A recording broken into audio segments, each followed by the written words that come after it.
The quiet pages. Aye, the diary in the trunk. The attic was warmer than Daniel expected, considering the rain drumming cold fingers on the roof outside. Dust curled in the air like old ghosts disturbed from sleep, and the beams above groaned every time he moved. He had been in this attic dozens of times as a child, back when his grandmother, Margaret, would send him up with a flashlight to hunt for treasure, which usually meant finding old buttons or mismatched chess pieces. But now the attic felt different, hollow somehow, empty to the laughter it once held. Margaret had passed away 3 weeks ago. Her funeral had been small but heavy, the kind of ceremony where grief seemed to sit on everyone's shoulders like a wet coat. Daniel had cried quietly, feeling the strange weight of losing the only person who ever made him feel like home was a place rather than a memory. Today, he and his mother were sorting the attic, deciding what to donate, what to keep, and what to simply let go. Daniel, his mother called from downstairs. "Have you found the trunk?"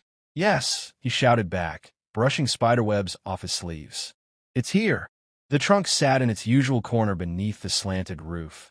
A squat, wooden chest with rusted iron bands and a lock that no longer worked. It used to be a pirate chest in his imagination. Today, it was an inheritance. He knelt beside it, hesitating. The chest hadn't been opened in years, maybe decades. His grandmother had always been protective of it, claiming it held old things, nothing important, but she had never let anyone peek inside. Not even him. Daniel took a breath, lifted the latch, and opened the trunk. Inside, bundled in yellowed linens, were stacks of letters tied with ribbon, a small wooden box carved with flowers, a worn-out silk scarf, and finally the diary. The diary's leather cover was cracked and soft at the edges, as though it had been opened 1,000 times. A small brass clasp held it shut, though the metal was tarnished and bent. Daniel lifted it, dust flaking off like ash. The moment he touched it, he felt it. Not a shock, not a chill, but a heaviness like a heartbeat pressing through leather. His grandmother's handwriting floated across the first page in graceful ink. The quiet pages, for the day someone needs the truth. Daniel swallowed. The truth about what? And why did it feel like this diary had been waiting for him? 2. The first entry, 1958. He sat cross-legged on the attic floor, listening to the rain deepen against the shingles, and began reading. June 14th, 1958.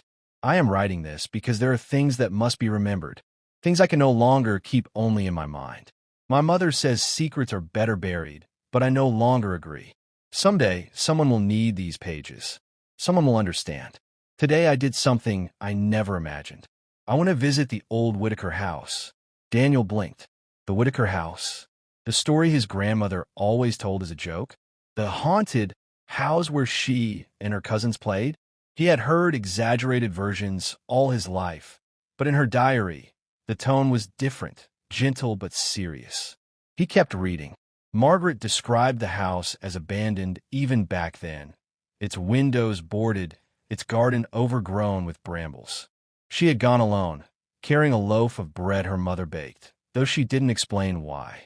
Inside, she found a young woman, thin, pale, trembling, hiding behind a toppled bookshelf. Daniel frowned. His grandmother never mentioned this.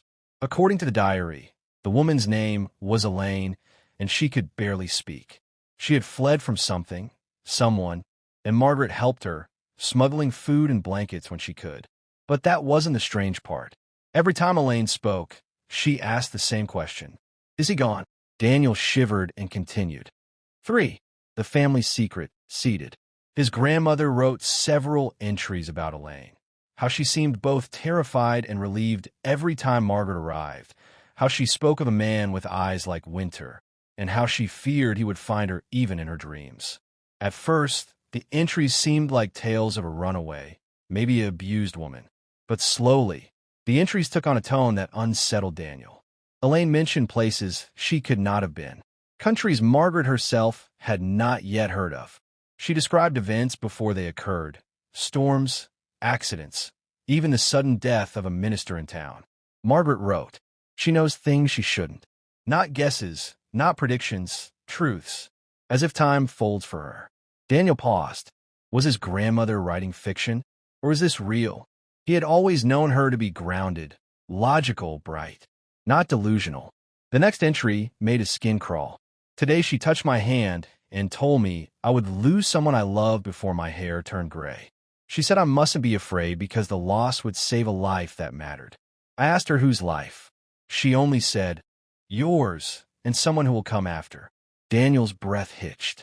He remembered his grandfather's death, sudden, tragic, when his grandmother was 40. She had never remarried. The attic seemed to darken around him, shadows shifting with the storm. But he kept reading. 4. Elaine's last days. After months of hiding, Elaine fell ill. Margaret wrote of fevers, nightmares, and cryptic ramblings about the man who binged truth coming for her. Margaret had begged her to flee again, but Elaine insisted it was too late. Her final entry about Elaine shook Daniel to his core. She made me promise to keep something safe, something that does not belong to our time yet. Inside the wooden flower-carved box, Daniel realized, must be the object Elaine had given her. He set the diary down, hands trembling, and reached for the box in the trunk. The lid creaked open. Inside was a pendant, a smooth stone set in a silver frame. Nothing extraordinary. But when Daniel touched it, a wave of warmth traveled up his wrist, like dipping his hand into sunlight. For a moment, just a flicker, Daniel smelled jasmine, his grandmother's perfume. He nearly dropped the pendant. A note with his name. Returning to the diary, he found a loose paper tucked between pages. It wasn't yellowed like the rest, and it was addressed to him. For Daniel, if he ever finds this. His heart pounded. With shaking fingers, he unfolded it. Daniel, if you're reading these pages, then what I feared has begun. There are things you must know, things I could never say aloud. Our family is tied to something old, something that moves through time differently than we do. Elaine was not the first, and you will not be the last. Take the pendant. Keep it with you. And whatever happens, do not trust the man with winter eyes. With love, Grandma. Daniel stared at the note until his vision blurred. He didn't believe in magic, or time, or winter-eyed men. He didn't believe in any of this.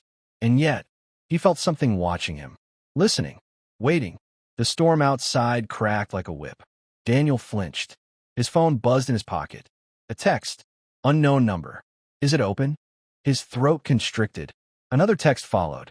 Don't touch the pendant. Daniel dropped the phone. The attic lights flickered once, twice, then went out. 6. Footsteps in the dark. The house was silent except for the storm. Daniel's breath echoed too loudly in the darkness. He rose to his feet, groping for the attic stairs. Then he heard it. Footsteps. Slow. Heavy. Coming up the stairs. Mom, he whispered. No answer. The steps grew closer. A cold wind swept through the attic, though no windows were open. Daniel backed away, clutching the pendant instinctively.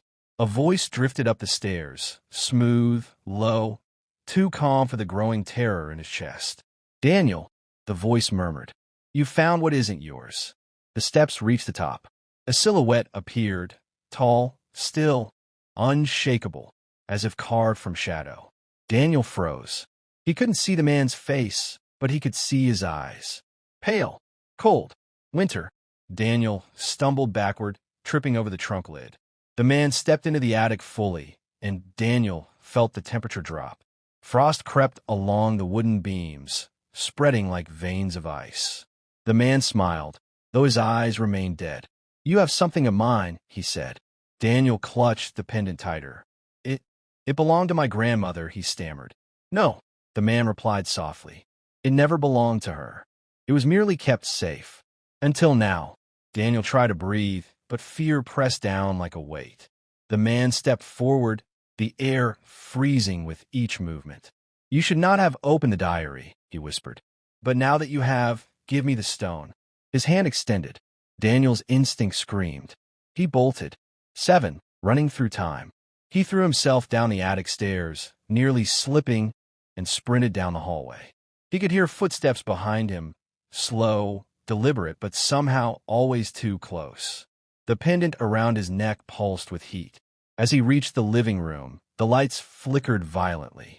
The photographs on the walls shook. Time itself felt wrong, like the air was stretching. Daniel, the winter-eyed man, stepped onto the landing above. You cannot run from me. Not anymore. Daniel didn't think. He grabbed the pendant, held it tight, and whispered, "Please do something." A sound like cracking glass exploded around him. The world twisted. Colors melted. Walls curved. Time folded like paper. And then, everything went white. 1958 again. When the world stopped spinning, Daniel collapsed on the grass. Warm summer air brushed his face. Birds chirped nearby. No storm. No attic. No frost. He sat up slowly, disoriented. He was in front of an old, moldering house. Its roof sagged. Ivy devoured the walls. The garden was a tangle of wild growth. The Whitaker house. But not the ruin he remembered. This one was younger. Not new, but not yet decayed by decades. Daniel's heart hammered. The pendant had done this. It had thrown him backward in time. A voice behind him whispered, "You shouldn't be here." Daniel spun around. A young woman stood at the tree line, thin, pale, trembling. Elaine. She looked exactly like the description in the diary. Her eyes were wide with terror, locked onto something behind Daniel. "Is he here?" she asked, voice breaking. "Is the man with winter eyes here?" Daniel shook his head, but before he could answer, a cold wind sliced through the summer air. Elaine gasped. "He followed you," she whispered. "You brought him here." Daniel whirled around. The winter-eyed man stood on the porch of the Whitaker house, smiling now with something like hunger. "Well done, Daniel," he said. "You've saved me decades of waiting." Elaine grabbed Daniel's hand. "I can get you back," she said urgently. "But you must listen. The stone isn't just a pendant. It's a key. And she pointed at the pale-eyed man, is what happens when time devours itself." "Run," she whispered. And so they ran. 9. The house that shouldn't exist. Elaine dragged him through the tangled garden toward the back of the property. Behind the vines, hidden beneath warped boards, was a cellar door. He helped her pull it open, and they slipped inside just as frost began creeping across the ground. The cellar was cramped, filled with jars, crates, and newspapers from the 1940s. Elaine shut the door softly, then turned to Daniel. "You need to know the truth," she said. "Your grandmother saved me. But she did more than that." "What do you mean?" Elaine swallowed hard. "I didn't just predict things. I remembered them. Because I lived them before. Many times." "You lived them before?" Elaine nodded. "I'm trapped in a loop. A piece of time that keeps repeating. And every time, he tries to take the stone from me. Why? Because the stone is the only thing that can break the loop or expand it." Daniel frowned. "Expand it." Her face paled further. "He wants to stretch the loop until it consumes everything. Past, present, future." A chill crawled up Daniel's spine. "Your grandmother knew this. That's why she hid the stone." Daniel shook his head. "But why give it to me?" "Because," Elaine whispered, "you were always part of the loop. You just didn't know it yet." Before he could respond, a loud crack split the air. Frost blossomed across the cellar door. "He's here," Elaine said, voice trembling. The wood splintered, and a winter-eyed man stepped inside. The loop breaks." Elaine stepped in front of Daniel, shielding him. "You can't have him," she said. "Not this time." The man smiled. "I don't need him. I need the stone." He extended a hand, and frost spiraled toward them. The temperature plummeted. Daniel could see his breath in white puffs. Instinctively, he raised the pendant. The stone flared with warm light, bright enough to make the man recoil. Elaine gasped and grabbed Daniel's wrist. "Focus," she shouted. "Think of where you need to be, not where you are." Daniel squeezed his eyes shut. He imagined home, the attic, his grandmother's smile. And then, light exploded. Sound shattered. Time screamed. 11. Back to the attic. He slammed back into the attic floor, skidding across wood. Dust billowed. The storm was still raging outside. His mother shouted from downstairs, "Daniel, are you okay?" He gasped, shaking, heart pounding. The pendant lay in his palm. The diary sat open beside him. No winter-eyed man. No frost. No Elaine. Just silence. But something was different. A new entry had appeared in the diary. One written in his grandmother's handwriting. Except, the date was today, February 19th, 2026. "Daniel, You've done what I never could. You've broken his hold on the loop. Elaine is free now, but time always requires balance. Something lost must be replaced. Be careful, my dear boy. The stone will protect you, but it will also call to those who once sought it. If he ever returns, remember this. The loop is closed but not destroyed. And you, Daniel, you are now its guardian. Daniel's breath caught. A faint scent of jasmine drifted through the attic. He closed the diary slowly. He didn't know what being a guardian meant. He didn't know if the winter-eyed man was truly gone. He didn't know if Elaine was safe. But he knew one thing. His grandmother had trusted him, and the quiet pages had chosen him. 12. Epilogue, a knock at midnight. That night, Daniel couldn't sleep. The pendant lay on his bedside table, glowing faintly like a sleeping ember. At midnight, someone knocked on his front door. Softly, 3 times. Daniel froze. His breath hitched. The knock came again. He stood, heart thundering, and approached the door slowly. Every step felt like walking through a memory he hadn't lived yet. He opened the door and gasped. A woman stood on the porch, soaked from rain, trembling. Thin, pale, eyes wide with fear. "Is he gone?" she whispered. The pendant pulsed. The loop, it seemed, was not done. Not yet.